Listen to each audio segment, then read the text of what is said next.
Recently, I stumbled onto this really cool website over on landing.love and it caught my eye straight away with some genuinely impressive scroll animations. The moment you begin scrolling, the hero section takes over and this whole sequence unfolds. A dark panel covering the hero squeezes in from both sides until it becomes a thin vertical slit in the center, and as it narrows, the image behind it sinks away into black. That slit then tips over, rotating around its middle before shrinking down to nothing with a quick wash of red sweeping across the screen just as it disappears. Behind it, two columns of text glide closer toward the center, and then a pair of images unfold from opposite ends, one stretching down from the top and the other climbing up from the bottom until they meet in the middle. And to cap it all, a line of text rises into view over the top. What drew me in was how seamless it all felt, the way each little moment is layered and timed to flow straight into the next. So I figured, why not rebuild the whole sequence from scratch using GSAP and ScrollTrigger. Working from that idea, I put together this mini scroll experience with some placeholder images and copy, and did my best to recreate most of the core animations from the inspiration, right down to how cleanly one phase passes off to the next. In this video, I'll take you through the entire build, beginning with the markup, moving into the styling, and wrapping up with the animation logic that binds every phase to the scroll. If you'd like to grab the source code for this project, along with hundreds of other similar micro projects and a brand new website template every month, you can check out the Pro membership via the link in the description. And if you find my work helpful, make sure you leave a like on the video and subscribe to the channel if you haven't already. Alright, let's get into the code.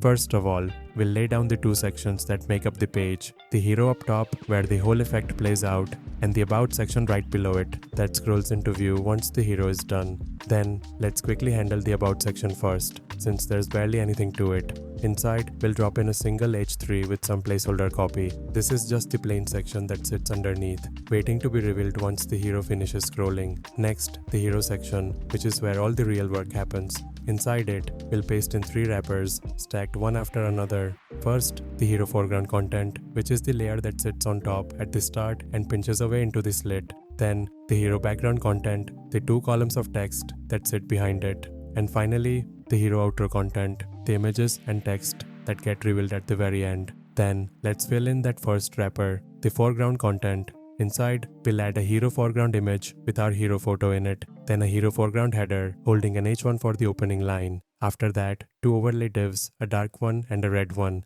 stacked on top. The dark overlay is what fades in to sink the image into black as the slit closes, and the red one is the warm flash that washes over everything right before it vanishes. Next, the background content, which sits behind the foreground. Inside, we'll add 2 columns, and inside each one, a copy block with an H3 and a paragraph of dummy text. The first column reads motion, the second reads silence, and these are the 2 blocks that slide inward toward the center as the slit scales away. Then, the last wrapper, the outro content. Inside, we'll add 2 hero outro images, one for the top half and one for the bottom, each holding its own photo. Then, underneath them, a hero outro header with an H3 for the closing line. These are the 2 images that grow in from opposite ends to meet in the middle, and the line of text that reveals over the top to finish it all off. And that's the markup done. Next, let's get to the styling.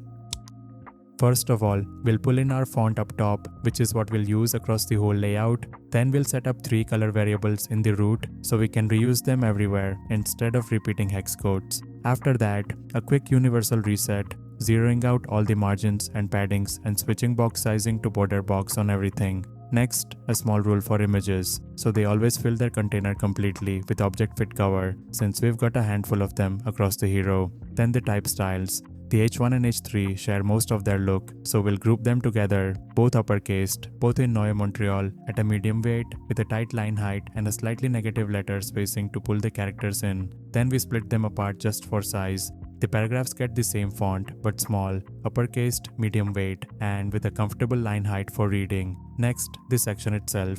Every section is positioned relatively, full width, and a full viewport tall using SVH, with overflow hidden so none of the animations spill outside as they play. Then the about section, we give it the dark background variable and center its content both ways with flex. The heading inside gets the light color, centered text, and a capped 60% width, so it wraps nicely in the middle. Now into the hero layers. First, the foreground and background content share a base, so we'll group them, both absolutely positioned in the top left, filling the hero completely, with their transform origin set to the center, so anything we rotate or scale later pivots from the middle.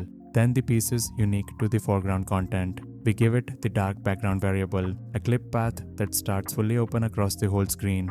Will change on both clip path and transform since we'll be animating them constantly, and a z index of 2, so it sits on top of everything at the start. Next, the bits inside the foreground. The image is absolutely positioned and fills the layer completely. The header sits pinned to the bottom, centered horizontally with a left 50 and a translate, capped at 95% width with some padding, and gets the light text color. Then the two overlays, the dark one and the red one, share a base, so we'll group them, both absolutely filling the layer, both starting at 0 opacity, and both with will change on opacity ready to fade. After that, we just hand them their colors separately. The dark overlay gets the dark base, and the red overlay gets the red. Next, the background content, which sits behind the foreground at z index 0. We lay it out as a flex row, give it the light background variable, and fill the hero. Inside, each column flexes to take up equal space, centers its content vertically, and gets some padding. Then we push the second column's content over to the right edge with justify content flex end, so the two copy blocks sit on opposite sides. The copy blocks themselves stack as a flex column with a small gap, take up half their column's width, and get will change on transform since they'll be sliding. And lastly, we color the copy separately. The h3 gets the red variable, and the paragraph gets the dark base. Then the outro content sitting at z index 1, so it layers between the background underneath and the foreground on top. It's another flex row filling the hero. Inside, each outro image flexes to fill half the width and gets will change on clip path. Then we give each one its starting clip path using nth child, the first collapsed flat against the top edge and the second collapsed flat against the bottom, so they've each got somewhere to grow from later. The outro header sits dead center, both ways, with left and top at 50 and a translate to pull it back, capped at 60% width with the light text color. And the line class inside it, which is for the split text pieces we'll make later, gets positioned relatively with will change on transform ahead of the animation. Finally, a quick media query for screens under 1000 pixels. We let the copy blocks go full width, then nudge the two columns apart vertically with a negative top margin on the first and a positive one on the second, so they don't overlap in the middle once they're full width. And we widen both the about heading and the outro header to fill the screen with a bit of padding, so nothing feels cramped on mobile. And that's the styling done. Everything's positioned, layered, and primed. Next, let's jump into the JavaScript and bring the whole thing to life. First of all, we'll bring in everything we need up top. GSAP to drive all the animation, ScrollTrigger so we can tie that animation to the scroll position, split text for breaking the outro heading into individual lines, and Lennies for smooth scrolling. Then one quick line to register ScrollTrigger and split text as GSAP plugins so it knows about them before we start using them. Then the smooth scroll setup.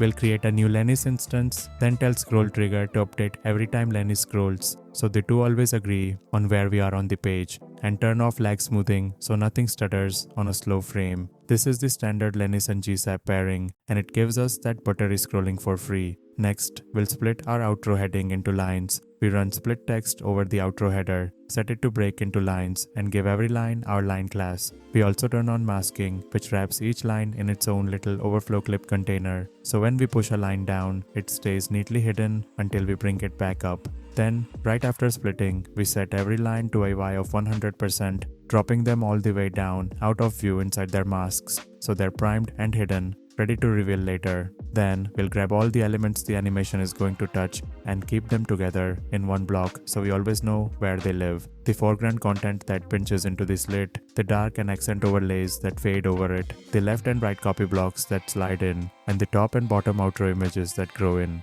And while we're here, we'll also set up one small flag, a boolean tracking whether the outro lines are currently revealed or not. We'll lean on that later so the line reveal only fires once each way instead of every single frame. Then, the heart of it, the scroll trigger. We create one and point its trigger at the hero. We start it the moment the top of the hero hits the top of the screen and end at 5 full viewport heights later, so we've got plenty of room for every face to breathe. We pin the hero so it locks to the screen while the effect plays, keep pin spacing on so the page holds that scroll distance open, and turn on scrub with a value of 1, which ties everything directly to the scroll and adds just a touch of smoothing so it isn't glued too tightly to the wheel. Then we open up an onUpdate callback, which is where all our per frame logic is going to live. Then, the very first thing inside that callback will read the scroll progress of the trigger. This gives us a single value from 0 to 1, where 0 is the moment the hero locks in and 1 is the moment the pin releases. Every phase from here on is just going to carve out its own little slice of that 0 to 1 range and animate within it.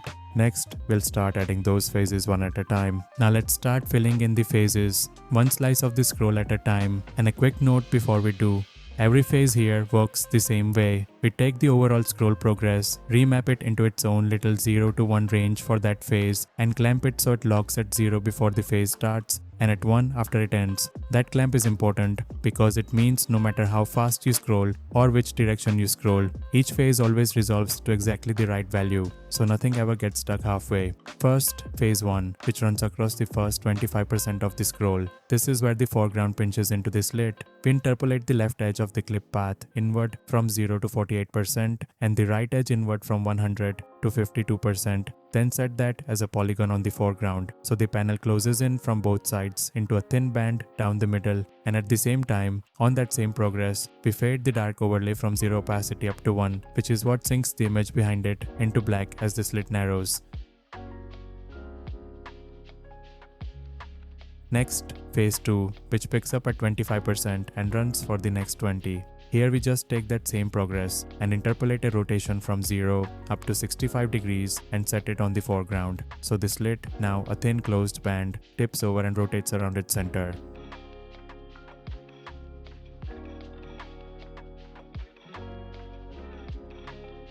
Next, phase 3, from 45 to 65%. And there's two things happening together here. First, we scale the foreground down from 1 to 0, so the rotated slit shrinks away to nothing. And second, on the same progress, we slide the two copy blocks in behind it, pushing the left one across by a positive 100% and the right one by a negative 100%, so they travel from their outer edges in toward the center as the foreground disappears.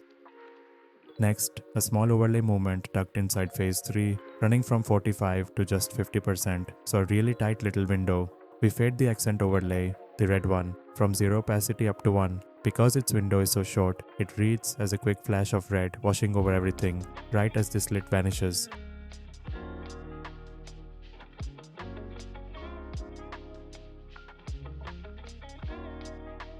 Next, phase 4, from 65 to 85%, where the outer images grow in. For the top image, we animate its clip path, so its bottom edge drops from 0 all the way down to 100%, so it grows downward from the top. And for the bottom image, we animate its top edge from 100 back up to 0, so it grows upward from the bottom. The two of them open in opposite directions and meet cleanly in the middle. Finally, the outro lines. This last one's a little different. It's a triggered reveal rather than a scrubbed one. And this is where that flag from earlier comes in. Once the scroll passes 90%, and only if the lines aren't already revealed, we flip the flag on and tween all the lines up to a Y of 0, bringing them up out of their masks with a soft stagger. Then, if you scroll back below 90%, the other branch fires, flips the flag off, and sends the lines back down to 100%, a bit quicker on the way out. The flag is what keeps this from refiring on every single frame, so it plays cleanly once each way as you cross that threshold in either direction, and that's the whole thing complete. As you scroll the hero, the foreground pinches into a slit, rotates, and scales away with a flash of red. The copy slides in behind it, two images grow into meet in the middle, and the closing line reveals over the top, every phase tied directly to the scroll. Hope you found this one useful, and I'll catch you in the next one.